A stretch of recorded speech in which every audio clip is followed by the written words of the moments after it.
Mwanafunzi wa kike wa kidato cha pili katika shule ya sekondari Mwasamba iliyopo wilayani Busega mkoani Simiyu, Mhoja Maduhu mwenye umri wa miaka 18 amefariki dunia baada ya kudaiwa kuchapwa viboko 10 na kukanyagwa kichwani na mwalimu wake Salim Chongogwe. Tukio hilo limetokea Februari 26 mwaka huu baada ya mwalimu huyo kutoa kazi ya vikundi kwa wanafunzi wa darasa hilo. Baadhi yao hawakuifanya, akiwemo marehemu. Wazazi wa Mhoja Maduhu wameiomba serikali iweze kuchukua hatua za kisheria juu ya tukio hilo la kuuawa kwa mtoto wao aliyepigwa viboko 10 na kukanyagwa na mwalimu huyo.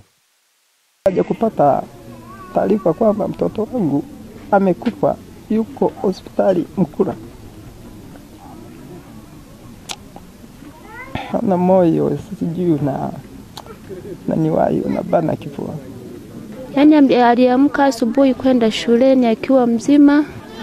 Mida ya saa 8 hivyo akanipigia simu, "Mama, mwanao hayupo duniani." Mpaka sasa jibu sina.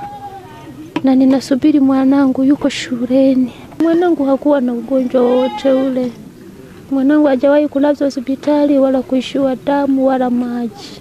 Mwalimu aliyetekeleza shambulio hili la kupiga adhabu ya kupitiliza ni mwalimu wa somo la jiografia. Historia tuliyoipata alivyoadhibiwa marehemu, alipigwa viboko 10 vikiwemo viboko vya kichwani, vya zigzag na mgongoni.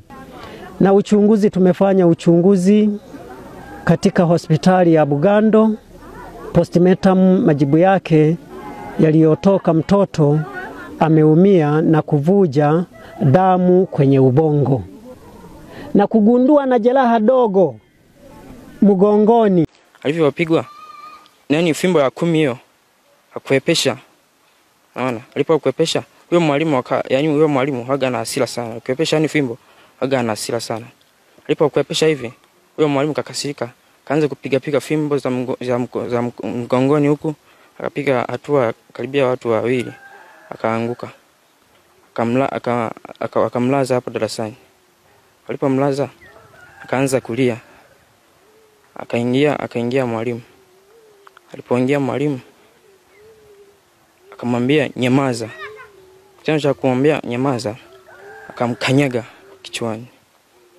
Baada ya hapo akamtoa nje. Jana kuna mwanafunzi mmoja naye alipewa adhabu kupitiliza hadi uti wa mgongo ukawa umepata hitilafu. Hili swala inabidi lichunguzwe kwa umakini, hasa hawa walimu wafuatiliwe.